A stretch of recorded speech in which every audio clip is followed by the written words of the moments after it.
नमस्कार, बहुत स्वागत है आप सभी का न्यूज़ 18 इंडिया पर। मैं हूं आपके साथ सुरभि शिरपुरकर। मिडिल ईस्ट की जंग के बाद अमेरिका के मिसाइल डिफेंस क्षमता पर असर पड़ा है। रडार और इंटरसेप्टर सिस्टम को दोबारा बनाने के लिए गैलियम जैसे क्रिटिकल मिनरल की ज़रूरत है, जिसकी प्रोसेसिंग पर अब चीन का लगभग पूरा नियंत्रण है। इससे अमेरिका की रणनीतिक चुनौती बढ़ गई है। ईरान की जंग ने सिर्फ बारूद और मिसाइलें ही नहीं खत्म की, बल्कि एक ऐसी कमजोरी भी उजागर कर दी है जिसे अब अमेरिका नजरअंदाज नहीं कर सकता।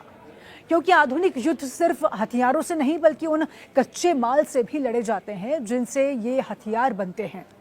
और यही वजह है जहां चीन की पकड़ सबसे मजबूत है।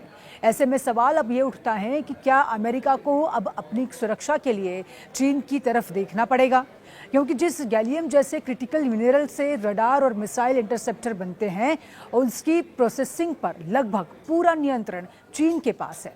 और यही स्थिति अब जंग के बाद की स्थिति को एक नई दिशा दे रही है, जहां युद्ध के बाद असली लड़ाई सप्लाई चेन की होगी। पॉलिटिको की रिपोर्ट के अनुसार ईरान के हमलों में अमेरिकी रडार सिस्टम को नुकसान पहुंचा है।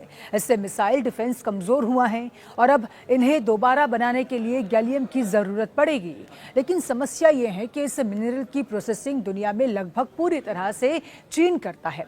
और ऐसे में अमेरिका के सामने रणनीतिक चुनौती खड़ी हो गई है, क्योंकि हथियार बनाने की क्षमता अब सिर्फ तकनीक नहीं बल्कि संसाधनों की उपलब्धता पर भी निर्भर हो गई है।